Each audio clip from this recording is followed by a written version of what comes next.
Oke, bismillahirrahmanirrahim. Assalamualaikum warahmatullahi wabarakatuh. Ohayo gozaimasu, konnichiwa, konbanwa minasang. Selamat datang kembali ya, selamat berjumpa kembali dengan aku, Agam Selamat, di channel Sugoi Gakusei.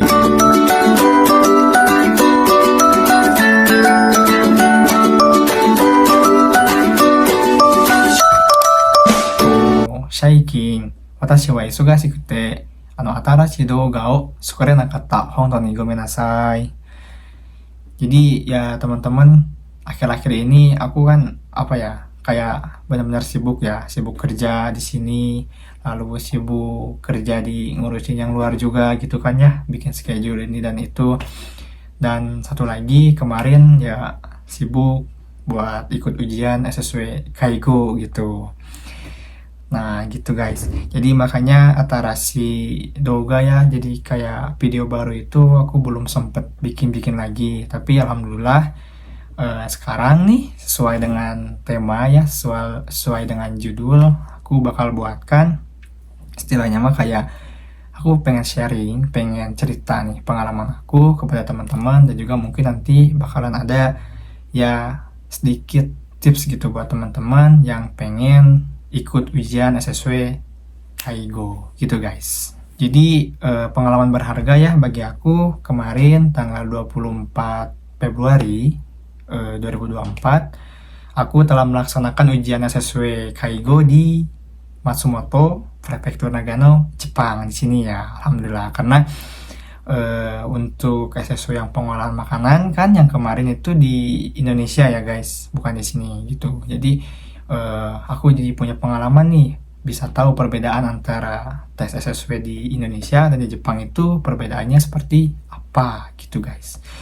Dan waktu ujiannya pun ya, waktu mau ujian gitu kan ya, aku itu bener-bener kayak giri-giri gitu, karena ngelihat jadwal gini nih, aku kan kerja dari Senin sampai Jumat, cuman punya waktu libur Sabtu Minggu doang kan, kadang Minggu doang, Sabtu juga masuk gitu. Makanya nyusun kayak schedule tuh gimana ya supaya enggak ngeganggu kerjaan aku dan aku juga bisa ikut ujian gitu. Dan alhamdulillah ketemu tuh tanggal 24 hari Sabtu pas waktu aku libur. Tapi minusnya gini, ujiannya tuh jauh di Matsumoto dari tempat tinggal aku sekarang gitu, sekitar butuh waktu 1 jam lebih lah gitu kalau naik kereta dan ada norikainya gitu. Itu tapi ya sogana ya guys, ya udahlah, gas aja gitu, yang penting mumpung ada nih kesempatannya, hajar gitu. Nah itu guys, hajar aja gitu ya. Dan gini ya guys, gini, jadi SSW Kaigo itu ada 2 versi ya. Yang pertama versi bahasa Jepang, yang kedua versi bahasa Indonesia gitu. Dan kalian memang wajib gitu untuk mengikuti kedua-duanya gitu. Nggak bisa nih kalian cuman ikut ya yang versi bahasa Jepangnya doang, yang versi bahasa Indonesia doang. Aduh maaf jadi gini. Ya nggak bisa nih, misalkan salah satu ya yang bahasa Jepang doang atau bahasa Indonesia doang. Nggak bisa nih kalian ya.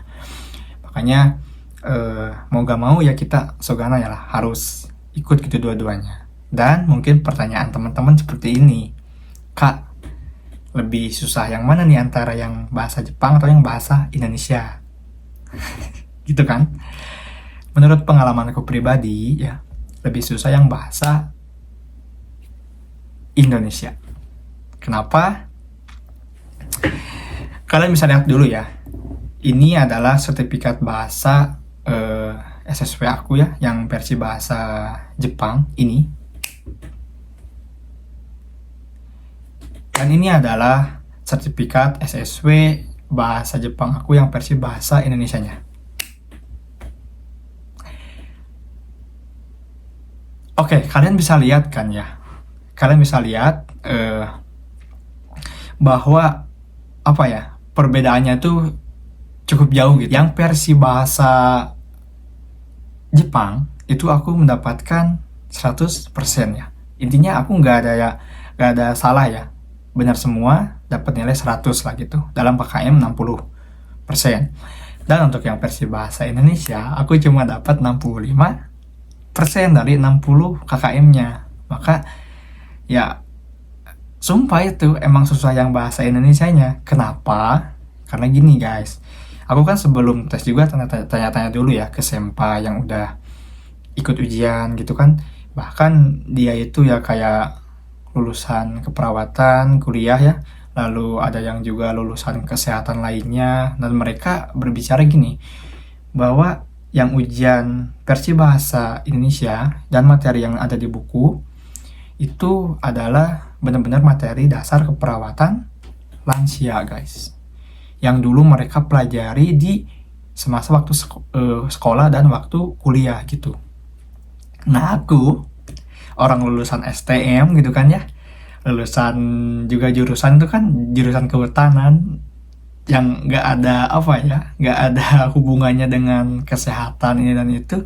Sekarang mau nyoba beraniin ikut ujian yang kaigo gitu, yang di bidang kesehatan gitu. Tapi ya karena ya emang aku udah ada niat gitu ya, pengen ikut ujian SSW kaigo ini ya, hajar sama aku digas gitu belajarnya.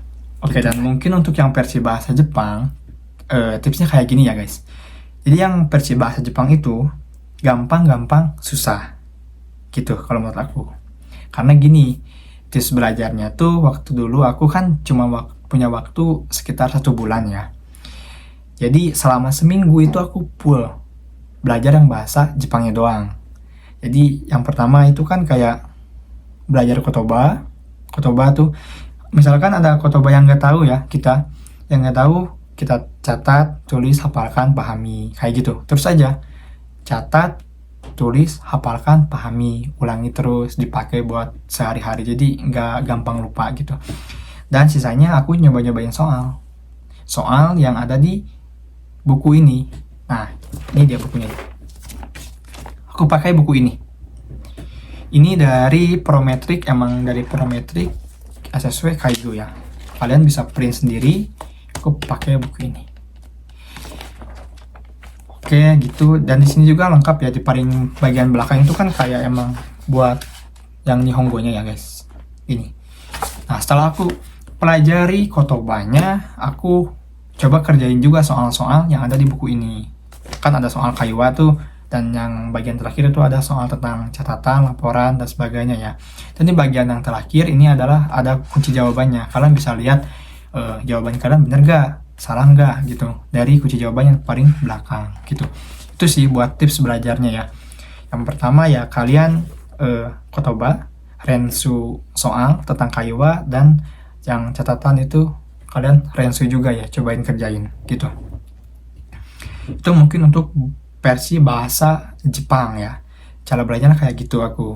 Dan gimana sih pengalaman aku kemarin cara membagi waktu belajarnya gitu, manajemen waktu, antara kan aku di sini sibuk kerja ya, kerja dari jam 7 pagi, kadang pulang jam 7 malam kan, jam 7 malam, biasa 8, kadang jam 7 gitu kan. Dalam sehari itu ya pasti aku lembur 2 jam, 1 jam, 2 jam, atau bahkan lebih dari kayak sampai ada 3 jam gitu dalam sehari itu. Ya di sini kan aku kayak apa ya, kan sendiri ya di sini, kayak mandi beres itu mandi, lalu masak kan, nyiapin bekal, nyuci baju dan sebagainya. Itu kan butuh waktu juga kan gitu. Gimana sih ya cara ngatur untuk supaya bisa manage gitu waktunya tuh, supaya bisa belajar juga, bisa ngehandle aktivitas keseharian kita juga, itu kayak gimana aku. Jadi gini guys, aku itu pagi sebelum berangkat kerja 30 menit belajar gitu. Lalu malam setelah pulang kerja sebelum tidur ya belajar lagi 30 menit. Jadi gak perlu lama-lama, gak perlu lama banget gitu belajar, tapi yang dapat materinya enggak kan. Yang penting sedikit tapi kita benar-benar paham, benar-benar masuk si ilmunya tuh gitu. Kalau menurut aku ya. Dan itu untuk tips belajar pengalaman aku ya. Lalu gimana guys untuk yang versi bahasa Indonesianya, cara belajarnya? Kalau aku kemarin ya Soganai guys, yang bahasa Indonesia itu ya mau gak mau kita sering baca, pahami. Tapi jangan kayak dibaca semuanya, kan ini banyak ya, 200 halaman kan, 200 halaman. Gak bisa kita kayak ngebaca full nggak bisa itu kan, karena jika nggak kakaru lah ya. Jadi ya kalian baca pengertiannya, baca definisi, pahami, ya gitu aja, baca pahami ya, tentang kayak tentang dasar keperawatan itu kayak gimana, kayak eh, anatomi tubuh kan, kayak tentang apalagi ya, penyakit kan ya, seputar dengan keperawatan manusia. Di sini kalian pahami, kalian pelajari gitu doang sih kalau yang bahasa Indonesianya. Ya gak ada cara lain, kayak yang versi bahasa Indonesia ya cuman kayak baca, pahami gitu guys. Dan mungkin aku yang susahnya itu yang bahasa Indonesia itu susahnya ada referensi soal, kalau menurut aku. Kalau yang bahasa Jepang kan ada ya, di bagian belakang itu referensinya ada. Kalau yang bahasa Indonesia nggak ada. Ini aku mau ngetes kayak kemampuan aku tuh di mana gitu, nggak ada ya. Mungkin kedepannya yang mudah-mudahan aku bisa bikin gitu. Gitu ya guys. Oke, dan sekarang kita lanjut ke kayak ceritain pengalaman dan tips tentang pas Shiken ya, pas ujian itu kayak gimana. Yang pertama itu versi bahasa Jepang, itu ujiannya 15 soal ya, 15 soal dalam waktu 30 menit. Ya kalau dikalkulasiin itu sekitar ya 2 menit satu soal ya, kayak gitu kan, 2 menit satu soal. Dan di versi bahasa Jepang itu ada beberapa sesi ya. Yang sesi pertama itu tentang kotoba ya, kayak tentang kotoba anatomi tubuh kan, tentang alat-alat yang ada di panti kayak gitu. Kalian pokoknya hafalin kotoba itu ya, tentang kotoba anatomi tubuh ya. Contohnya gini, gambar tangan ya, ini kan, nah ini apa, dibuletin tekubi kan, kayak gitu. Tentang ini apa, ini kan kayak yubi kan, kayak gitu. Ini nodo kan, kayak gitu. Gitu doang sesi yang pertama. Lalu masuk ke sesi yang kedua. Yang di sesi kedua ini kalian barulah ke soal-soal kaiwa. Nah ini kenapa menurut aku ya, kenapa yang versi bahasa Jepang gampang susah. Karena yang versi setelah kotoba itu, kalau di soal JLPT dan JFT itu semacam dokai.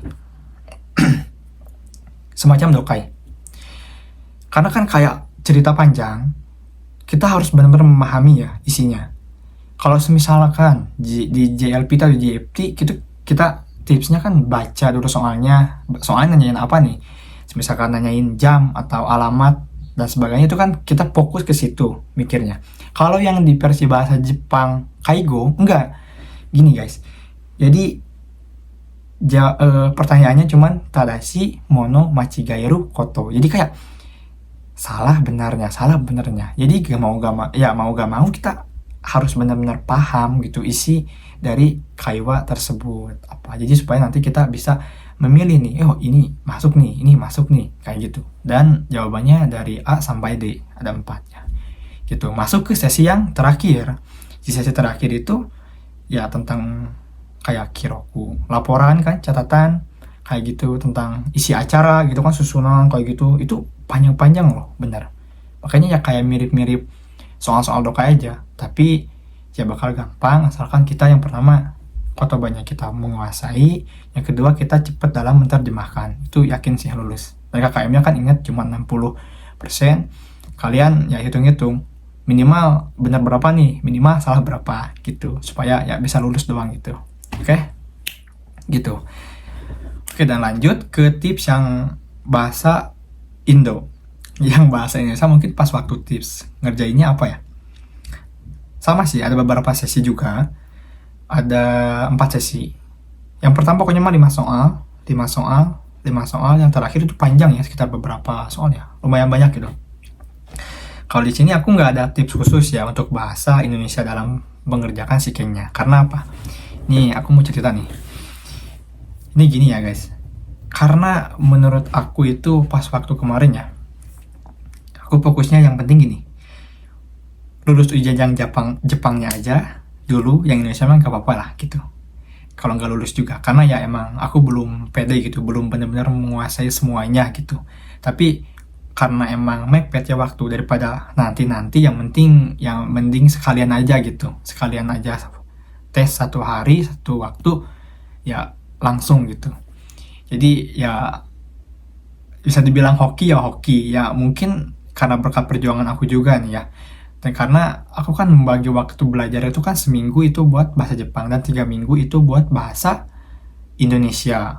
Nah, di bahasa Indonesia ini aku emang bener nge-push ya yang bahasa Indonesia ini. Kalau yang bahasa Jepang aku bahkan ya kayak cuman setelah 1 minggu itu review kotoba gitu doang aja.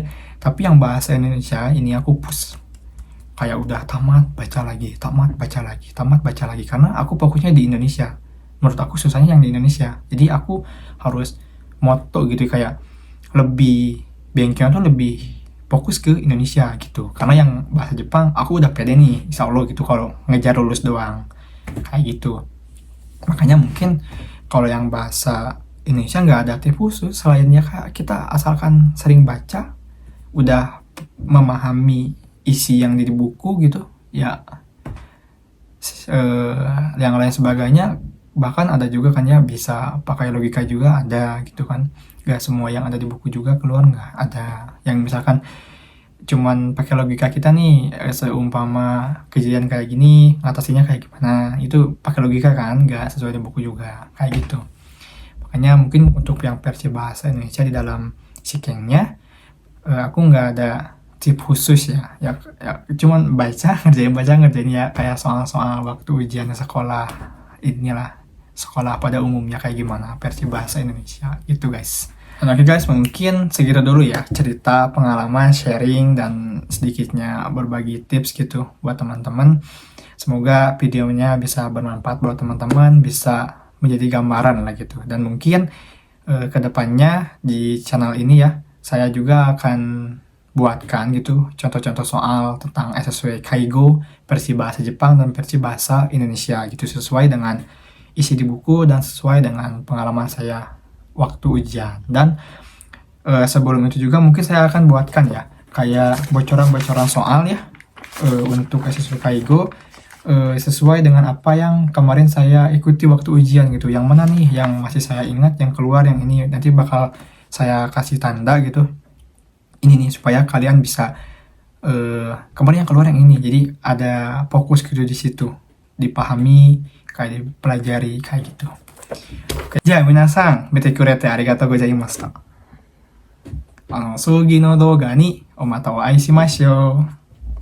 じゃあsampai jumpa ya di video-video selanjutnya. Bye bye.